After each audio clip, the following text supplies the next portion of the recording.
Today we are talking about how creating a culture of honor is important, because otherwise we live in chaos. We live in a state that's really not very pleasurable. But before we really get in, I wanted to thank everybody. My book continues to sell like wildfire, and I'm amazed by it, and I'm grateful and thankful for everybody that is supporting our work here by getting it. So just thank you. So let's talk about it. What is honor? It's kind of a word we don't use much anymore. You don't really hear a lot about honor. It's kind of sad. So I wanted to see what old Daniel Webster, I know the kids in the back don't know who Daniel Webster was, because now they have Google and AI and everything else to ask. They can't even find a library to even look for a Webster's dictionary, which is fascinating to me. It really is integrity, to be honest, to give one's word where it means something, where it actually means something. Me and Jill went to dinner with a good friend of mine and his wife before they go to Africa next week. And he mentioned a mutual friend of ours, and he said, man, when that guy tells you something, you know he's going to do it. And it struck me as odd, and I told him that too. I said, don't you think it's odd that we would notice that about another human being? Shouldn't it be where we notice the ones that don't honor their word? Because everybody honors their word. It's the ones that don't are the ones that stick out. Now we are in a civilization where if you do honor your word, you're the one who sticks out. That says a whole lot about the culture that has been created. But there are a lot of ripples that go out. And I like this analogy of everybody has their energy. You know, like if I walk past Megan and I'm happy, she kind of feels it. You know, if I walk over and I give Steve a meaningful hug, he understands it, he feels it. Walks over and I talk to Wayne, he gets it. Like, you know, you feel that little ripple of energy flowing. You know, me and Kevin Johnson were exchanging some funny stuff last week about being a drill sergeant. It's like you could feel the energy between us. And, you know, like I sent him one of those I don't know what you call them, those when you send somebody a text and it has the action in them, you know, I had a drill sergeant, get your ass out of here, Kevin. it was great. But we know the energy, and then that's what the ripples of honor do. If we are honorable, other people want to be honorable. If you're nice, a lot of times other people want to be nice too. It's kind of the same thing. So, you know, what do? How do we individually, collectively get to a place of honor? What is it? You know, how do we cultivate? Well, to me, honor is a whole series of things, all wrapped into one, like a bunch of slices of a pie. Like you have to have emotional stability. You have to have intellectual curiosity and strength, mental strength. You have to have support of other people, because no man is an island. No man is an island. Everybody that is alone is oftentimes miserable. I mean, I'm alone a lot, and I'm kind of happy being alone, but then after a little while, I'm ready to see a friend. Just like what we've said here before, solitary confinement is the worst type of imprisonment because it's the worst. You're alone.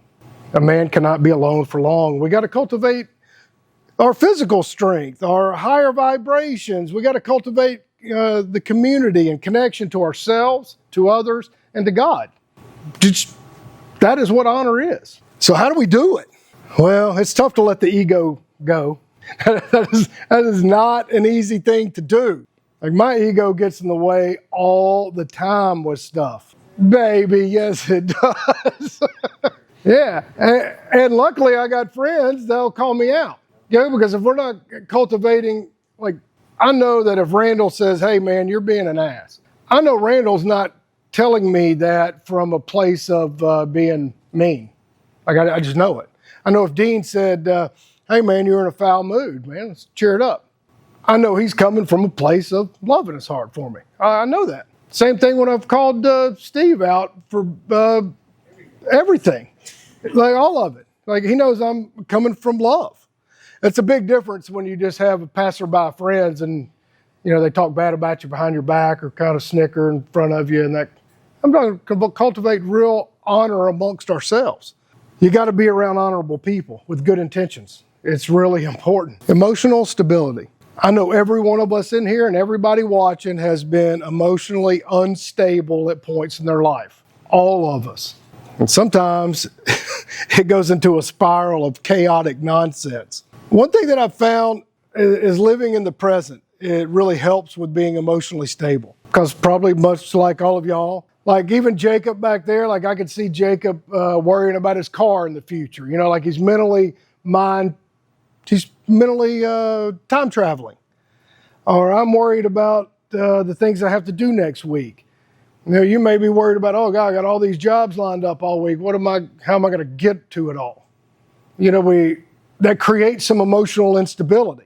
We can think, what if I can't get that thing done? Or what if I don't get enough money to pay this? Or, you know, all these things create some emotional unstableness, which changes our moods. And I have a personal issue of not noticing my moods changing. And luckily, Jill tells me that my mood has changed. Hey, or my mood has altered her mood. And I'm like, oh, is that me or her? You know, like, I don't know. But she'll say me. But we need, and I know when she tells me that, she's not telling me that because she's being an ass. She's like, hey, what's wrong? Wait, what are you stressed about? I don't know. I don't know when my mood changes sometimes. That's why I like to have good, close friends. That's why I'd like to be better friends with a lot of people that come out here so I can know them better. So when I can tell, hey, are you being real? Like, Megan, sometimes your smile seems so real. And sometimes I'm like, man, is she faking it until she's making it? Like, I'm not sure. But emotional stability is just vitally important. But I think one of the biggest, to me, this is the biggest out of all of them in creating honor, is intellectual honesty, intellectual growth. Keeping an open mind is very, very, very difficult for most people. They get set into a certain way of thinking, whether it's religion, politics, whatever, doesn't matter. And they are dogmatic about exactly who they are. Their ego is attached to whatever their idea of things are. I'll give you a good example. And this will stretch some of y'all because I find this fascinating. And I had this conversation over text with my buddy sitting right here. Just so everybody knows, we don't talk a lot about Jesus here, not for any particular reason, because I think there are an infinite amount of tools God has given us to discuss and talk about, and that we should implement and use. That's the way I believe. And I believe that for a whole host of reasons. I personally love Jesus. I've had a relationship with Jesus since I was a little kid. But I have as I've grown and matured, I've had some fundamental questions that no preacher, pastor, or anybody else has been able to answer for me. I've done hundreds of videos on them. And I'll give you one example of intellectual strength. Mark is considered the first gospel. Most scholars agree with that.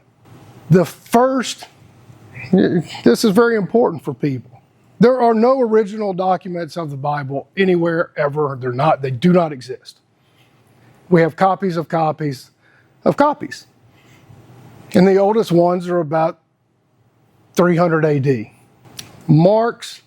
The end of Mark, and the first copies that we have do not have the resurrection story. They don't have it. The resurrection story does not show up till hundreds of years later. Well, that is questionable to me. Like, why is it not there? Why could none of the preachers talk to me about there were 15 other exact religions to Christian? Exact. Like, they're very, very similar. Christianity became the 16th. Did it all of a sudden become right then? Like, I just have these questions. Not that I'm disparaging anybody, because I firmly believe that God comes down to individual people and the way they're comfortable. I believe God comes down and talks to people that firmly believe in Jesus, however their denomination says to do it. I don't believe God says, no, you have questions, can't go see you. Oh, wait, you're Muslim. Oh, well, let me go see and visit you how you are comfortable. let me reach you how I know how. I just believe that's what God does. And if I'm wrong, no, that's fine. I've been wrong before. I just don't think God is going to exclude anybody. I just don't. I think it's bad to think so. I don't think God created people. I've had fundamental problems with you're going to hell for eternity. We can't even wrap our mind around 1,000,000 years. Can't do it. You just cannot do it. Intellectual growth and intellectual honesty is hard to do. It pisses a lot of people off. It pisses ourselves off. Asking questions pisses everybody off. I've never had a preacher or pastor be friendly to me after asking just honest questions. It's never happened. They can't wait for me to leave. So I have hundreds and hundreds of videos just with honest questions about it. And most people don't like it. And that's fine too. If you don't have intellectual strength and curiosity, and if questions bother you, then that means the truth bothers you. And if the truth bothers you, then that means you are dishonorable to yourself. And I think we need to cultivate healing. Like we all have some kind of trauma. We all do. Healing is a part of being honorable. We need a nurturing tribe. We need each other. It's important. It is important to heal each other. Kevin, you got some problems that need to be healed? Yeah, I know Ricky does. Hell, I can't count how many times me and Ricky have been outside passing each other and have cried. Sometimes for no damn reason. I can't even look at Jim right now or he'll start crying. I mean, it's unbelievable. And so we all got issues. I know Mario's going to cry next month whenever he goes to college. Me and him going to bawl like little babies out here. I'm just going to be hugging him for an hour. It's true. But you know what? We got a group. We got this small group doing big things, but nobody likes a whiny baby. Like we all got trauma, and we all need to talk about it, and we need to work through it. But there is nothing worse than a whiny baby victim. That's true. So as we help each other, we can't be, oh, woe is me. Oh, woe is me. Oh, God, oh, I did something. This is bad. This is bad. This is bad. It's all their fault. It's all their fault. It's all this fault. Nothing ever goes my way. Blah, blah, blah, blah, blah. That's really tough to get a group to support you if you're acting that way. Really, really difficult to be a whiny baby. Genghis Khan's mother, this is a famous story, took a stick, she broke it. She said, son, this is you. Now pick up those sticks. Pick them all up and bring them to me. Grab them. Now break them. He couldn't break them. She said, that is why you need your own tribe and a strong one. When you're alone, you're easily breakable. When you have a solid tribe, you are indestructible. And I believe that with all of my heart because it's true. It is true. Man, I tell you, there is nothing better. I wish Dean would do this more often with me because he's done it a couple of times is, hey, let's stop what we're doing and go do some earthing. Hey, we probably need to go put our feet in the grass. We probably need to take a few deep breaths. We got a lot of work to do. We're busy. Let's just take a few moments. We can speed up. We can go faster when we slow down. Just go faster when we slow down. Let's take a break in the grass. I meant to do that with Kyle. I think it was Thursday or Friday. I can't remember. I had it right there on my to-do list. I was going to say, Kyle, before we start working this morning, let's go in the backfield and do some meditation. Man, I got busy and totally forgot. Again, that's why we need friends, so we can tell them what our intentions are, what we're doing. Hey, let's do this thing. Let's do it. Same way with Jacob back there. Jacob's having an issue with his car. Like, I know for a fact if Jacob needs help next week getting somewhere, one of us in this room can help Jacob go somewhere. That's a fact. I know you're lonely at home, and if you need some company, somebody's going to come over and see you, or you're going to come over here, whatever. Like, that's just a fact. I know if Kevin needs something, he can call me. I might be rude to him because I love him. It's the way it is. It's the way it should be. And I think we can do that with no gossip. I'm not a big fan of people that gossip. I like people that tell the truth. Like, sometimes you can't help but talking about somebody else, right?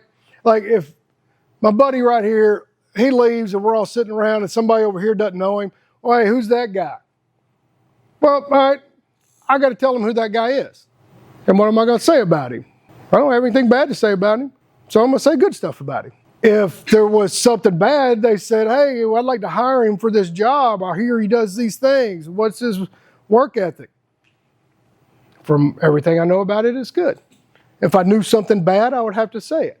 Like, I heard he never shows up on time, but he does a great job. I don't know if that's true. I'm just making it up. I'm just like, if I knew something bad, you'd have to say it, right? That's not gossip. That is just being truthful. Somebody asked you. If you want to have a solid group, you can't be talking smack about everybody. That would be a lie. It would be irritating. Be like being a whiny little girl. This is important. Dean can attest to this. Dean has made remarkable progress in his body over the past year. Like, remarkable. His body is 100% different than it was a year ago because he started moving. He started to be more conscious about what he ate, and he started to realize that, hey, I'm getting older, and I don't want to be decrepit in my older years. I'm in my mid-50s. Jill has me working out 3 or 4 times a week. I should be working out more like Steve over here, but I'm not, but I should be. Oh, speaking of which, if anybody wants, because fall is starting, it's a great time to do outside martial arts. Just as a side note, if you want to start that again. And we were doing it last year, and it was great. But my grandparents Grandma and Grandpa lived to be in their 90s, and they got around great. And how they do it, they just walk. Like, they didn't do anything real special. They just did some light workouts. And my grandpa said his mobility came because he did 2 sets of 10 squats every morning when he woke up. He just got beside his bed and did 10 squats. And he swore that was why he could walk a couple of miles every morning until in his 90s. He believed it, so it was true. Yes. But he watched what he ate. He didn't overeat. He did good. We have to cultivate a community. That's why I was asking who wants to volunteer to plant. We're going to do some kale for the fall. It's important. We have to get together. And it's important that we all have a safe space, because whoever participates, and we have this big meditation center that we're building, everybody can come out and use it. Just come. Oh, hell, y'all can use everything. I mean, y'all do already. Most of y'all stay out here or have stayed out here. And that's what it's for.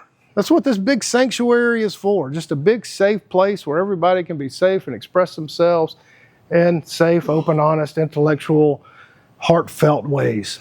No matter what your belief, as long as you're not an ass, Mario. These things are important. They're really, really important. And I think to live a life of honor is I think that's why we're here. I think that is why we're here, to piece the puzzles of what it means to be alive. Like, what is this?